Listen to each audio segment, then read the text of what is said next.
vamos a iniciar este día con la conferencia de la doctora Gabriela Pérez Báez, iniciativas y proyectos de revitalización lingüística en Hispanoamérica. La doctora Pérez es de la institución Smithsonian, es doctora en lingüística por la Universidad de Búfalo y trabaja en el departamento de antropología de esta institución. Es autora, coautora y coeditora en varios artículos sobre lingüística mesoamericana, dedicada especialmente al zapoteco, con un enfoque sobre el impacto de la migración. Además, se le reconoce como curadora lingüística en el Museo Nacional de Historia de Notre Dame. Le damos la palabra a la doctora Pérez. Bueno, pues muchas gracias. Buenos días. A ver, voy a hacer un poquito de malabar porque me acabo de dar cuenta que la pantalla está un poco lejos y va a haber texto que a lo mejor voy a tener que leer desde acá. Veamos cómo nos va. Pues buenos días, gracias por la invitación a participar en este congreso. Estoy aprendiendo un montón, así es que aprecio muchísimo esta oportunidad. Gracias a Carlos, a Marlene en particular, a todos los voluntarios. Y pues bueno, les voy a platicar de este proyecto, de una encuesta, pero primero que nada, el objetivo de esta presentación pues, es de responder directamente a los objetivos del Congreso, ¿no? En particular, propiciar la reflexión en torno a distintas situaciones de lenguas en proceso de desplazamiento en Hispanoamérica y de construir conceptualizaciones propias desde nuestra realidad hispanoamericana en sus múltiples contextos. Y confieso que cuando leí esa frase en el programa sentí muy bonito, porque por primera vez me encontraba yo en un contexto, en un espacio donde nos centrábamos en las particularidades de la situación de lenguas en desplazamiento en Latinoamérica, con sus particularidades, pero claro, también cuestiones comunes debido a la historia que compartimos, ¿no? Entonces, bueno, el proyecto que quiero presentar es una encuesta internacional de esfuerzos de revitalización lingüística que lancé hace como año y medio, una cosa así, que fue un primer intento por analizar los esfuerzos de revitalización a nivel global en diversos contextos y de manera comparativa, y para identificar correlaciones que nos permitan desarrollar estrategias de revitalización mejor informadas. En la ponencia el día de hoy les voy a dar una pequeña introducción acerca de la encuesta. Hablaremos del marco teórico que propició la encuesta. Brevemente hablaré de la metodología detrás de la encuesta y voy a centrarme en tres categorías de resultados. Los objetivos de la revitalización según los articularon los encuestados, las necesidades que ven en sus procesos de revitalización y los recursos que hayan ayudado a esos procesos, y haremos unas breves conclusiones que en principio nos darán la pauta para el conversatorio posterior. Entonces, bueno, pues hablemos del marco teórico, que nos encantan a los lingüistas. En primer lugar, voy a hablar ampliamente de la revitalización lingüística, es decir, hay muchos términos que se pueden utilizar. Revitalización para los casos donde hay desplazamiento claro y que se trata de revertir, mantenimiento de una lengua cuando la lengua todavía goza de cierta vitalidad y esa se busca mantenerla, desarrollo lingüístico en los contextos africanos, planificación lingüística en los contextos más de políticas de lenguaje, renacimiento o despertar de la lengua, del que nos hablaba Colette, en contextos más que nada en los Estados Unidos, Canadá, Australia. Para la encuesta simplificamos la terminología y se utilizó el término revitalización lingüística para incorporar todo aquel esfuerzo destinado a fomentar el uso de una lengua y reforzar su vitalidad. En términos de Kendall Kane 2001, por ejemplo, estamos usando este término para referirnos a un proceso de renovación de la vitalidad de una lengua en riesgo. Ahora, la idea de la encuesta surgió de estar revisando la literatura sobre la revitalización. Y bueno, hay mucha literatura sobre las metodologías, la metodología de maestro-aprendiz, la metodología de los nidos de lengua, las metodologías de escuelas de inmersión. ¡Ay, qué bueno! Gracias. Menos mal. Perfecto. Bien. Ahí está. Ahí me hablo, ¿verdad? Sí, bueno, entonces metodologías sobre escuelas de inmersión, tecnología, revitalización en el contexto familiar, justo lo que platicábamos ayer del caso Miamia, que es uno de los más, que ha sido bastante estudiado, por ejemplo, Leonard 2007 es una tesis de doctorado al respecto, bastante sobre pedagogía, cada vez más, y documentación e investigación filológica para revitalización de lenguas que están actualmente dormidas o en proceso de ser despertadas. Hay otros temas que están surgiendo en la literatura académica, temas sobre cómo medir la vitalidad lingüística, ¿no? Colette nos habló un poco del cuestionario de la UNESCO de 2010. Actualmente ha habido otras propuestas, Lewis 2014 y Van Wey 2016. La primera de Lewis es la propuesta a partir de la cual se arma el Ethnologue. La segunda, la del Endangered Languages Catalog. También hay bastante literatura sobre el proceso de adquisición del lenguaje y revitalización, quizá no tanta como quisiéramos, pero ahí está. Y una nueva temática que está surgiendo es el impacto social de la revitalización que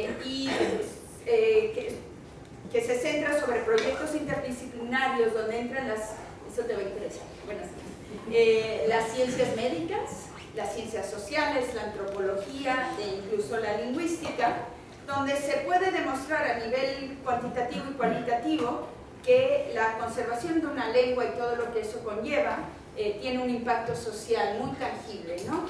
Entonces, por ejemplo, se sabe en un par de trabajos, Halle, Chandler y Lannon 2007 y Chandler y Lannon 2008, que en pueblos originarios de Canadá, donde por lo menos 50% de sus miembros hablan la lengua, las tasas de suicidio entre jóvenes son mucho menores que en otros grupos de pueblos originarios. Hay un artículo muy interesante de acceso abierto, por si lo quieren consultar, Wayland, Moss y Baldwin en 2016 precisamente presentan una docena de estudios que están haciendo esta correlación entre la conservación de la lengua y los beneficios muy tangibles a nivel social. Pero para mí había una limitación muy grande en la literatura. En primer lugar, me parecía que se habían publicado muy pocos casos de estudio, comparado al número de esfuerzos que, bueno, en un congreso como este, estamos viendo la cantidad de esfuerzos de revitalización, muchos de los cuales no se reportan en la literatura académica. No sé si se debieran reportar o no, pero el caso es que estando lejos no podemos saber de estos casos fácilmente.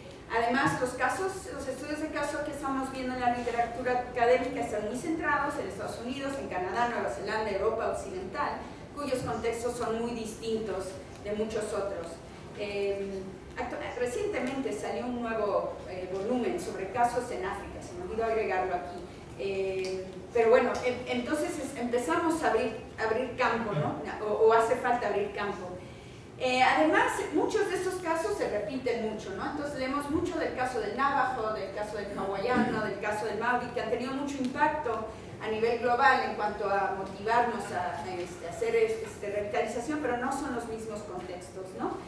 Además, la manera como se presentan estos casos no nos permite hacer un estudio comparativo, y claro que hacer un estudio comparativo de esfuerzos de revitalización es difícil porque pues cada comunidad tiene sus particularidades. Podemos salirnos y pensar en el ámbito a nivel regional, nacional, Latinoamérica, pero siempre acabamos diciendo sí, pero en este lugar hay tal situación que hace que la situación sea distinta, ¿no?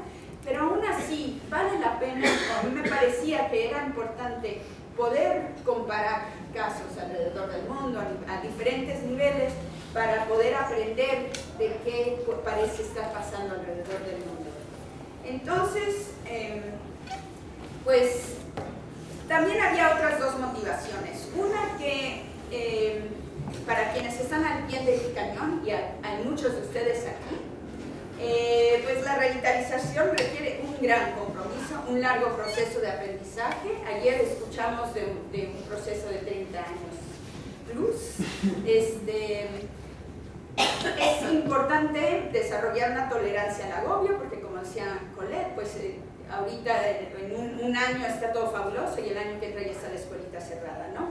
Entonces me parecía que sería un gran beneficio si se pudiera reducir la presión a la que se enfrentan los practicantes de la revitalización a través de una manera de compartir experiencias de manera sistemática. Y bueno, de manera muy egoísta, siendo yo lingüista de las que le gustan contar morfemas y hacer diccionarios, pues yo necesitaba entender cuál era mi lugar. Yo me hice lingüista específicamente porque yo quería contribuir a la sustentabilidad de las lenguas en México, que es de donde yo vengo. Y me ha costado mucho trabajo entender cuál es mi lugar, porque en la literatura estadounidense te dicen que no tienes derecho de meterte, y mi experiencia ha sido muy distinta. Entonces yo quería saber, bueno, ¿tengo que estar en los archivos como curadora? ¿O tengo que estar, no sé, en campo haciendo documentación, o teorizando, o haciendo documentación, o haciendo materiales, o manejando talleres, o cuál es mi lugar, ¿no? Entonces, pues surge la encuesta global de esfuerzos de revitalización lingüística. Pues como se imaginarán, fue un proyecto colaborativo. Surge a partir de la iniciativa Recobrando Voces, o Recovery Voices, de la institución Smithsonian, que es una iniciativa que creamos a manera de respuesta institucional hacia el problema de las lenguas en riesgo, pues aprovechando los puntos fuertes de la institución, que son colecciones de museo, y pues la capacidad de investigación. Trabajó conmigo una jovencita que cuando empezó estaba en su segundo o tercer año de la licenciatura, y a la pobre la sonsaqué 3 años para que trabajara conmigo en el proyecto, y gracias a ella se logró muchísimo. Trabajé también en colaboración con la Universidad de Hawái en Manoa, y más recientemente con el sociólogo de origen samoano Uia Patolo, del Centro Internacional para la Revitalización Lingüística en la Universidad Tecnológica de Auckland, en Nueva Zelanda. Siempre están los hawaianos y los zelandeses por ahí, ¿no? Bueno, hicimos un piloto en el verano de 2016 con 25 preguntas. Obtuvimos 30 encuestas a ese piloto, 2 de África, 13 del continente americano, 4 de Asia, 2 de Australia y 4 de Europa, y con eso pudimos refinar el cuestionario. Los resultados ya prontito van a salir este año, los resultados de ese piloto saldrán en un volumen próximamente ya este año. Y siempre me pueden mandar un correcto y les mando para que no gasten mucho. Eso no lo grabaron. Bueno, la encuesta en forma la lanzamos en otoño de 2016 e invierno de 2017. Se incrementó el cuestionario a 30 preguntas. Había siempre preguntas cuantitativas y cualitativas. Queríamos poder tener preguntas donde comparábamos simplemente en base a ciertas categorías, pero siempre permitiendo que el encuestado pueda articular en sus propias palabras una respuesta. Siempre las cualitativas precedían a las cuantitativas, ¿no? Por ejemplo, aquí, ¿qué actividades se llevan a cabo como parte de los esfuerzos de revitalización? Así el encuestado puede decir, bueno, pues tenemos una escuelita, tenemos clases, estamos haciendo lo que sea, ¿no? Y ya después proponíamos nuestras categorías, que son categorías que se desarrollaron en base a los resultados del piloto y nuestros conocimientos generales sobre revitalización. Todas las preguntas eran optativas, lo cual era bueno y malo, porque hubo muchas encuestas que no estaban completas al 100%. Hicimos 7 versiones de lengua, árabe, castellano, chino, mandarín, francés, inglés, portugués y ruso. No todas nos sirvieron igual, pero era lo que se tenía que hacer. Había varias secciones temáticas, una sección inicial donde la persona puede ofrecer datos generales sobre la lengua, información básica sobre los esfuerzos, origen y evolución de los esfuerzos, actividades, evaluación. Preguntamos si se sentían que estaban funcionando los esfuerzos, sí, no y por qué, y información de contacto si la querían proporcionar. Hoy en esta ponencia voy a hablar de objetivos, necesidades y recursos específicamente, en parte porque hay cosas que todavía no proceso, pero también en parte porque me parecía que esto podía dar mucho pie a que nosotros mismos hablemos en el conversatorio acerca de cuáles son los objetivos de los esfuerzos en los que estamos involucrados, qué recursos, qué nos ha ayudado más y qué necesidades vemos, quizás también para tratar de repensar un poquito dónde estamos y qué hace falta hacer, ¿no? Entonces, bueno, veamos esos resultados iniciales. Al final de cuentas recibimos 246 encuestas. Tuvimos que eliminar algunas porque a lo mejor nada más nos daban la información básica sobre la lengua y no nos decían nada sobre los esfuerzos en sí. Pero si una vez que nos entregaban por lo menos la mitad de la encuesta completada, pues obteníamos la encuesta. Entonces no todas las categorías tienen 245 respuestas, pero recibimos 245 encuestas en total. Como pueden ver, más o menos una distribución a lo largo alrededor del mundo. Podemos decir que todas las regiones del mundo, con excepción del Polo Sur, están representadas, ¿no? Entonces suena muy bonito. En realidad, pues sí tuvimos bastantes problemas en obtener suficientes respuestas, por ejemplo, de África, de Asia y del Cercano Oriente.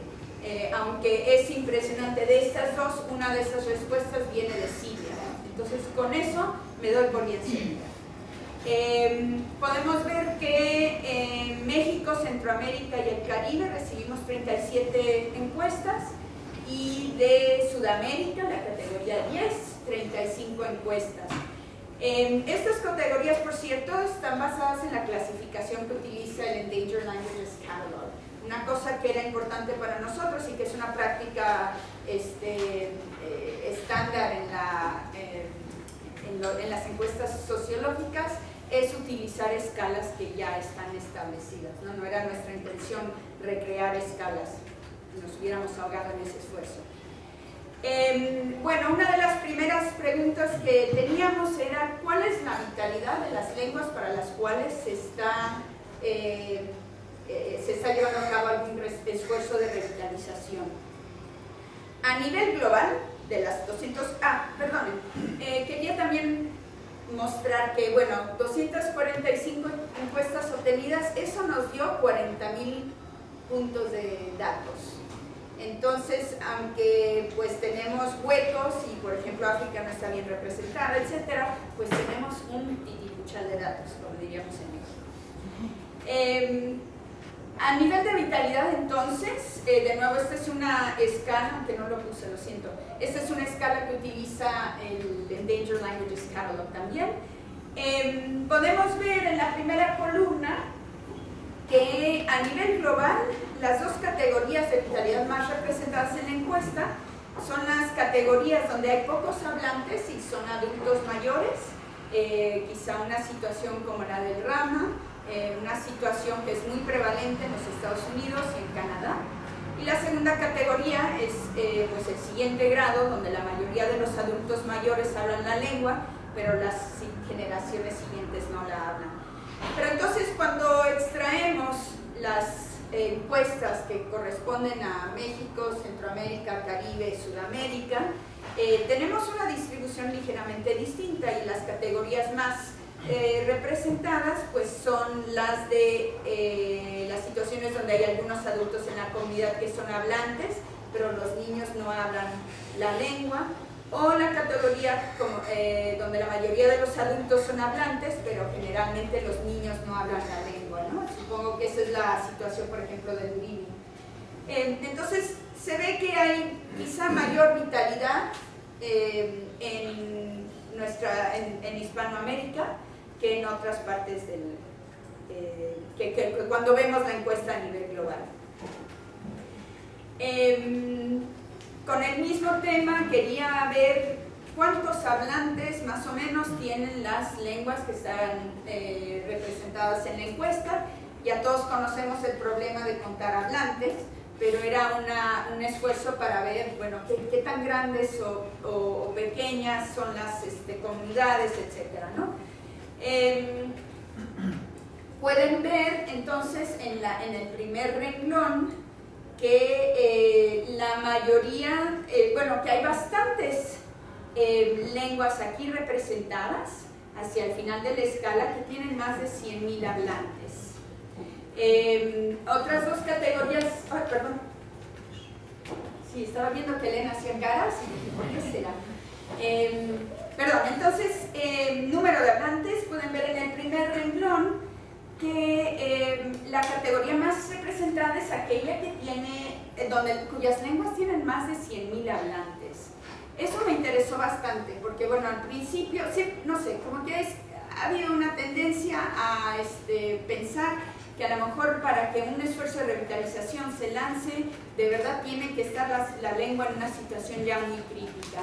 Y los resultados aquí no están validando esa posible hipótesis, ¿no? Entonces vemos lenguas con bastantes hablantes.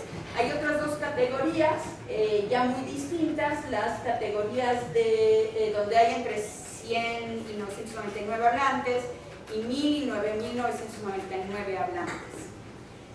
A nivel regional en Latinoamérica, que por cierto, aunque el Congreso es sobre Hispanoamérica, en la encuesta Sudamérica incluye otros países como Surinam, Brasil, ¿no? Entonces, cuando hable de Latinoamérica, en realidad estoy hablando de México para abajo. Ok, entonces aquí vemos una distribución donde también las categorías más representadas son las de comunidades con entre 100 y 999 hablantes y 1.000 y 9.999 hablantes, ¿no? También un poco de estas comunidades muy grandes, obviamente el quechua muy representado en la encuesta. Pero bueno, entonces estamos más o menos viendo un panorama donde las comunidades tienen entre 100 y 1.000 o 1.000 y 10.000 hablantes y con una vitalidad donde todavía suele haber hablantes, pero claramente hay un desplazamiento, ¿no? Algo que me interesaba mucho saber es cuándo empezaron estos esfuerzos, ¿no? Entonces hemos escuchado ya de trabajos de mucho tiempo atrás, tanto para el Sumo Mayana como para el Rama, pero yo tenía la idea de que muchos de estos esfuerzos eran recientes, ¿no? Entonces, a nivel global vemos que, bueno, pues sí hay esfuerzos muy de antaño. Por ejemplo, el Bretón está por ahí, que tiene un montón de años, como más de 100 años. Pero, si pueden ver, es muy claro, a partir del año 2000 se disparan los esfuerzos, ¿no? A nivel de Latinoamérica, también, a partir del año 2000, muy marcada esa explosión.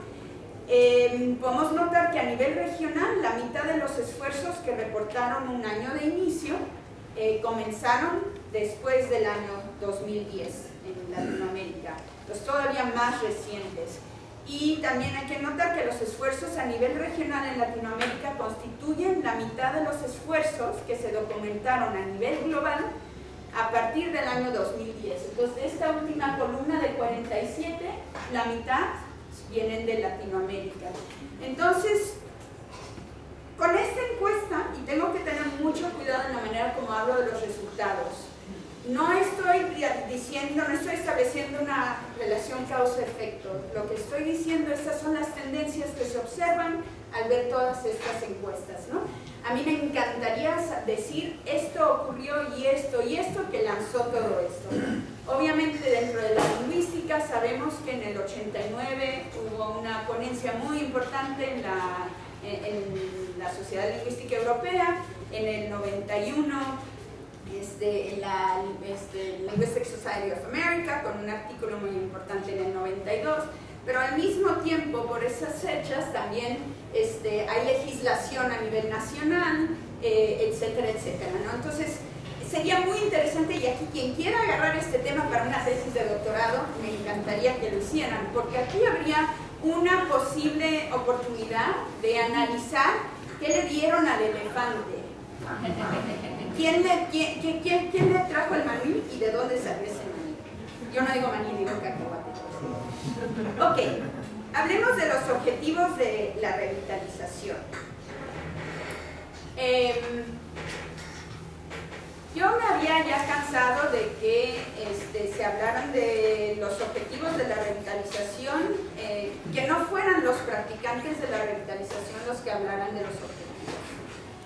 Y escucho mucha frustración entre comunidades estadounidenses, tribus estadounidenses que están en una situación muy crítica o que ya no tienen hablantes y que se les mide en base a los objetivos de la revitalización en contextos como los del hawaiano, que es un caso impresionante, ¿no? Pero que no aplica en muchos otros contextos. Entonces yo quería, y yo también quería dejar de pensar cuáles eran mis objetivos. Yo quería saber, aquellos que estaban practicando la revitalización, qué objetivos tenían. Ahora, aquí también tengo que tener mucho cuidado, porque muchas veces no siempre fue un miembro de la comunidad de la lengua quien respondió a la encuesta. Yo sé que hubo muchos maestros, hubo muchos lingüistas, pero también hubo muchos miembros de las comunidades, y últimamente yo quería saber aquellos que practican la revitalización, qué objetivos tienen, ¿no? Entonces, bueno, pues preguntamos cuáles son los objetivos principales de los esfuerzos. Como pueden ver, hay espacio para que la gente escriba. Esa fue una pregunta enteramente cualitativa, y leí, y las personas, los encuestados podían responder o incluir 5 objetivos. Muchos incluyeron 5 objetivos, otros 2, 3, y los leímos todos y cada uno, y los codificamos. Le dimos un par de vueltas a la codificación y últimamente acabamos con estas categorías. Muchos objetivos comunitarios, es decir, cómo reforzar la lengua a través de al reforzar a la comunidad y viceversa, ¿no? Enseñanza, desarrollo de currícula, capacitación de maestros, producción de materiales pedagógicos, escolarización, tecnologías de la enseñanza, etc. Difusión o diseminación, siempre pongo diseminación y es difusión, pero eso, uso de la lengua en medios masivos, en publicaciones de amplia distribución, en plataformas de tecnología, aparte de las educativas, y el simple hecho de abrir espacios de uso para la lengua. Apoyo, y aquí hay como 2 tipos de apoyo. Uno, financiamiento, fondos operativos por parte de quien sea, gobierno, instituciones, etc. Pero también reconocimiento de la importancia de los esfuerzos por parte de la comunidad de habla, por miembros externos a esta. Análisis lingüístico, y ahí está mi chamba, ¿no? Y la de muchos de nosotros. ¿Qué tan importante o a qué nivel el análisis lingüístico, la documentación, la creación de gramáticas y diccionarios forma parte de los objetivos de la revitalización? Liderazgo, generar un cuerpo de activistas, organizadores, líderes. Logística, espacio, equipo, insumos. El liderazgo y la logística generalmente no aparecieron como objetivos, como vamos a ver, pero fueron categorías importantes cuando empezamos a hablar de necesidades y de recursos que han ayudado a los esfuerzos. Y por último, concientización dentro de la comunidad, así como fuera, alzar el prestigio de la lengua, aunque tengo muchos problemas con el término prestigio, pero esa es otra ponencia. respeto por la lengua y su comunidad, etcétera, ¿no? Entonces, ¿qué encontramos a nivel de Latinoamérica? Las categorías, bueno, entonces esa barra más